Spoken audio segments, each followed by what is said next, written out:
The rain lashed against the glass-paneled walls of the coastal funeral chapel, tucked along a cliff in Carmel by the sea. I stood near the back, my hands folded loosely, watching as my family gathered near the polished pine casket. The chapel had been Dad's idea. Modern, sleek, overpriced. Mom would have preferred something smaller, maybe a garden ceremony, with wildflowers and sunlight.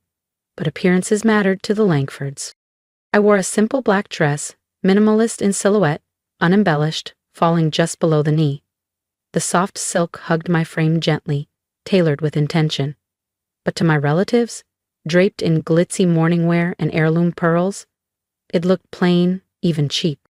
"Delilah," my sister Bianca sneered as she approached, flicking a stray blonde curl over her shoulder. Her heels clicked against the marble. "Is that really what you decided to wear? You look like you're headed to a PTA meeting, not Mom's funeral." She wore a structured Givenchy coat dress, belted at the waist, her wrists heavy with Cartier. I recognized the outfit from last season's Paris show. Bianca sniffed, glancing me up and down. "I mean, I get it. Not everyone has the budget for couture. But Aunt Elise said she could have lent you something. You didn't have to look sad and broke." I said nothing, just ran my fingers along the seam of my dress, the one I'd designed myself, just last spring. The fabric was custom-dyed silk charmeuse, loomed in Kyoto. The cut was exact, the stitching silent. The piece had sold out in under 5 hours when we launched it under the Mireille/Ren label. But Bianca didn't know that. She didn't know I was Ren. "You're right," I said softly. "I could have made more of an effort." Her smug smile returned as she turned away, walking back toward the front pew. Dad stood beside the casket, face stiff, eyes scanning the room as if looking for clients. His real estate portfolio had been in quiet collapse since late 2023, but the Rolex still gleamed. My brother Nathan leaned toward his fiancée, whispering about the estate division like it was a game of Monopoly. "Poor Delilah," the fiancé murmured, just loud enough for me to hear. I almost laughed. They still had no idea who owned the chapel. "Still working at that little boutique in the village," Bianca's fiancé Tessa said in a syrupy tone as she spooned quinoa salad onto her plate. "Maybe now that Eleanor's gone, she'll finally get serious about her life." Tessa had never worked a day in hers, floating effortlessly through yoga retreats, curated brunches, and charity boards, where she posed for photos with CEOs she barely understood. Her lifestyle was funded by Bianca's corporate credit card and a dwindling trust fund from her late grandfather's vineyard. I didn't respond. I rarely did. Let them believe what made them comfortable. For the past 5 years, I'd kept the illusion alive. The struggling youngest daughter, scraping by at a quiet boutique along Ocean Avenue, living in a modest studio near the wharf, driving an old Prius with faded paint and a cracked bumper. In reality, the apartment was a high-tech penthouse tucked into the cliffs above Big Sur, purchased discreetly through a holding company. The boutique was a front, an anchor, for Ren Atelier's private client base, and a design studio where my team developed pieces for high-end clients across New York, Paris, and Tokyo. The Prius? Perfect camouflage. They believed they had outpaced me. They hadn't noticed I'd lapped them. The funeral service dragged on with sanitized memories and saccharine platitudes. "She was elegant," Dad said stiffly, though I remembered the woman who used to sneak me to art museums and mend my first designs at the kitchen table after long shifts at the diner. She'd been exhausted long before cancer, worn down by my father's ambition and my siblings' entitlement. In her final months, when insurance failed her, I quietly transferred funds through a foundation I'd formed for medical equity. No one ever asked where the hospice bills disappeared to. At the wake, aunts and uncles came with soft smiles and shallow offers. "Delilah, sweetheart," Aunt Elise cooed, brushing my arm. "How are you holding up? It must be harder when you don't have much of a support system." Uncle Ron gave me a warm, pitying look. "If you want something steadier, I know someone who manages a Nordstrom branch in Monterey." Each comment landed like a well-aimed dart, misguided, sincere, and oblivious. To them, success had one shape. I'd built something else entirely. Back at Dad's aging estate, cracks in the plaster whispered the truth. The money was gone. I ladled soup in the kitchen while Bianca sparkled in the living room, boasting about her recent campaign with Lumiere, a mid-tier luxury brand I'd quietly acquired 6 months earlier through Marais/Ren Holdings. The photographer said I had the perfect look for their new campaign, Bianca declared, her voice pitched just loud enough to carry from the living room into the kitchen. Very natural, very authentic. They're doing a huge ad push next month, and I'm the face of it. She didn't mention the modest scope of the campaign, or that Lumiere had been quietly downsizing to stay afloat in a saturated market. Her 1-year contract was worth $200,000, 0 cents. Respectable, sure, but not the windfall she made it sound like. Still, to the family, it was another feather in Bianca's golden cap. "Did you see what Delilah wore today?" she added, with a laugh that pricked the air. "I know she's going through a tough time, but come on. There's a line between minimalist and pitiful." A few relatives chuckled. Aunt Elise tisked softly. "She needs direction. Maybe now she'll stop pretending that drawing dresses is a career." I kept arranging the charcuterie platters with a calm, practiced hand. Each item had been flown in from the best sources: Iberico ham, Sicilian olives, aged cheeses from Burgundy. The catering invoice, over $18,000, 0 cents, had been covered quietly by my private office, billed to a charitable hospitality arm under my holding company. Let them whisper. I had other plans. The next morning, I stepped out of the private elevator into my real office, not the boutique workspace on Ocean Avenue, but my executive suite on the 42nd floor of the Meridian Tower, overlooking downtown San Francisco. The space was serene, wrapped in glass and sunlight, framed by bespoke walnut furniture designed for French aristocracy. Sophia, my assistant, entered with coffee in hand. "Termination documents are prepared, Miss Langford," she said, placing the monogrammed leather folder before me. "Bianca Langford, Lumiere contract, effective immediately." Sophia had dual degrees from Oxford and Wharton and spoke 4 languages. I trusted her implicitly. I skimmed the contract. Bianca's modeling days with Lumiere were finished. She didn't know the brand she'd clung to was one of 17 labels under Apex Moda Group, my company. "Also," Sophia added smoothly, "our internal audit reports are ready. Your father's firm is months behind on rent. Eviction is pending. Nathan's bank is facing a federal probe. Something about falsified mortgage applications. And Bianca's been maxing out her cards to keep up appearances." I nodded once. None of it surprised me. If you've been holding your breath for what happens when Bianca finds out the truth, don't miss what's coming next. Tap subscribe so you're the first to see how the Langford legacy really unravels. While they'd whispered about my lack of direction, I'd quietly tracked the unraveling of their carefully curated lives. Dad's boutique consulting firm had been hemorrhaging clients for 2 years, clinging to outdated strategies while the market shifted beneath his feet. He lost 3 major accounts to younger, agile firms willing to embrace technology. Nathan, my brother, had been playing fast and loose with approvals at his regional bank branch. Approving loans for friends and distant cousins with questionable credit history had finally caught up to him. A federal investigation was underway. Fraud was on the table. And Bianca, well, Bianca had been living off borrowed shine. She funneled every cent of her modeling checks into rent, designer outfits, and curated brunches, hoping her Lumiere campaign would be her golden ticket. She owed $58,400, 0 cents across 8 credit cards. My phone buzzed. "Bianca, just arrived at the studio. This Lumiere shoot is going to change everything. Maybe now I can help you land a real job. Love you, sis." I smiled faintly and set the phone aside. In 3 hours, she'd find out the contract was gone. Quietly, strategically dissolved.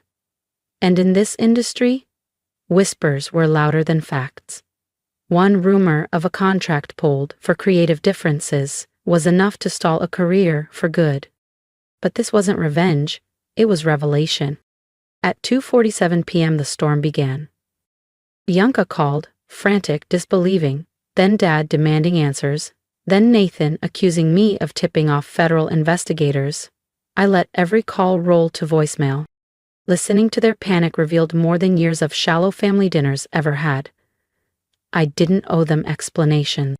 Instead, I drove toward the place where it all began.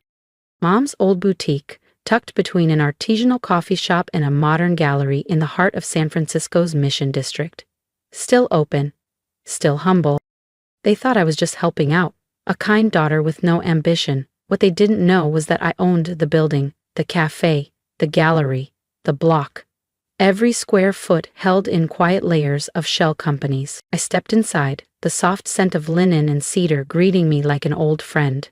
This was where I learned what women really wanted, what luxury meant beyond logos, how to build something real. The phone rang again. Delilah, please, I just need to talk to someone. Something awful happened, Bianca said, her voice thin and ragged over the line. Lumiere just terminated my contract. Out of nowhere, no warning. They said it was due to creative differences. Whatever that means. I don't understand. I didn't do anything wrong. This was likely the first time in her life that charm and cheekbones hadn't been enough to rescue her. Her voice trembled under the weight of unfamiliar rejection. I'm sorry to hear that, I said gently. These things happen in the industry. It's unpredictable. But Delilah, I need this job. I have payments due, rent, credit cards, car lease. Could you maybe ask around? A pause. You work in fashion, right? Maybe someone at your little boutique knows someone? My little boutique? The one she always rolled her eyes at? The one she thought paid me in tips and gratitude? She had no idea the woman she was begging now owned Apex Moda Group, which included Lumiere Fashion House, Meridian Designs, and manufacturing operations spanning 12 countries. I'll see what I can do, I said calmly. Thank you, and Delilah. I'm sorry for what I said at the funeral. I was upset and I took it out on you. It wasn't fair. There was a flicker of sincerity in her voice, the sister I remembered before success divided us. But I knew it was need, not remorse, that softened her tone. Later that evening, my phone rang again. Delilah, Dad said, clearing his throat. We need to talk.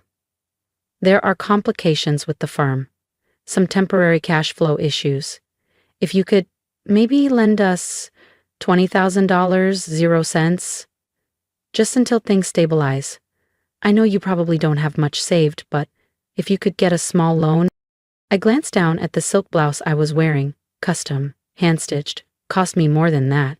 The same blouse Dad's girlfriend had called quaint at the funeral. I'm sorry, Dad, I don't think I can manage that right now. Right, of course. We'll figure something out, he muttered. The defeat in his voice stung more than I expected. He'd always needed to be the provider. By morning, the storm grew louder. Nathan needed legal help. Bianca had been dropped by her agency. Eviction was looming. Dad's firm was circling bankruptcy. I decided it was time. I've booked a conference room at the Meridian Tower, I texted the family. We need to talk, face to face. The Meridian, Dad replied. Isn't that one of the city's most expensive offices? I know someone who got us a discount, I wrote back. On Saturday, they gathered confused, uneasy, in conference room A on the 42nd floor. Mahogany table, panoramic skyline, chrome accents, leather chairs that whispered money. They didn't belong here, but I did. Bianca had dressed down, trading her designer statement pieces for jeans and a neutral knit sweater. Still cashmere, but subdued. Dad and Nathan came in tailored suits, the kind meant to signal stability, even as their foundations cracked underneath them. Thank you all for coming, I said, standing at the head of the long mahogany table. I wanted us to have a real conversation about our family situation. If this is about money, Dad interrupted, tone clipped. We don't expect you to fix anything. We know you're doing your best with limited means. I smiled slightly. Actually, I want to show you something. I picked up the remote and activated the wall display. The screen lit up with the first slide. Apex Moda Group, corporate structure, 17 fashion brands, 43 retail locations across North America and Europe, manufacturing across 4 continents.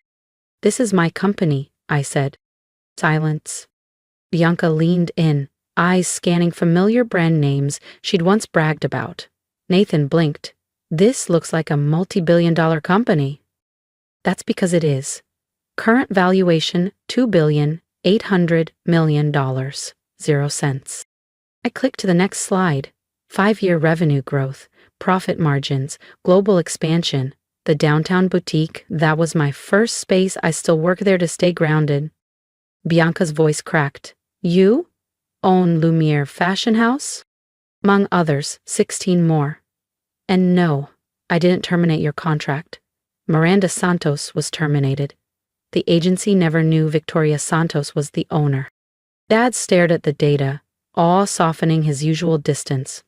Why didn't you say anything? Because you never asked. You assumed I was just the quiet failure. I clicked again. Their financials. Dad's collapsing business, Nathan's legal issues, Bianca's debt. I could have helped with a single call, I said. But none of you thought I could. Bianca whispered. That dress I mocked at Mom's funeral. It was from my newest collection, hand-woven silk, $12,000, 0 cents, if it were ever released. She covered her face. I said it looked cheap. You judge what you thought you saw. Nathan, still scrolling his phone, looked up. Delilah! Forbes called you the Invisible Titan. They put me on the cover 6 months ago, I replied. None of you mentioned it. Dad shifted uncomfortably. We don't really read Forbes. I clicked to the final slide, our photo from Mom's funeral. Everyone distracted, disconnected.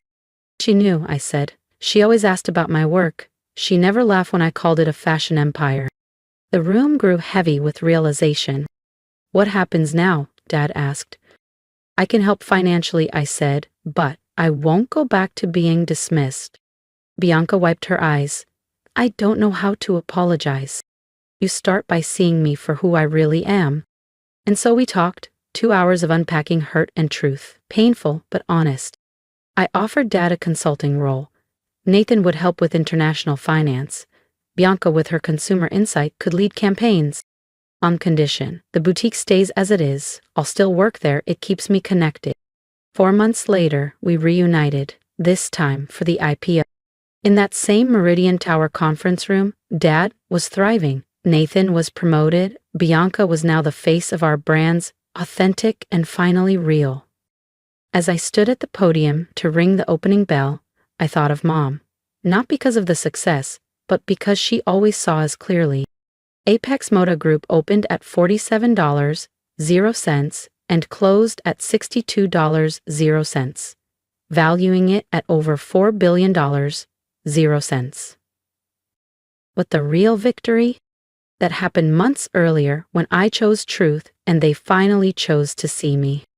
If you've ever been underestimated, overlooked, or boxed in by someone else's expectations, then you know how much strength it takes to stay silent and succeed. I didn't reveal my truth to hurt them. I revealed it to free myself. If my story resonated with you, drop a comment. Tell me how you rose above doubt or how you're building your own version of success. And if you're still in the quiet phase of your journey, keep going. You don't owe the world an explanation, just results. Hit subscribe so we can keep walking this road together. Quiet power, loud legacy.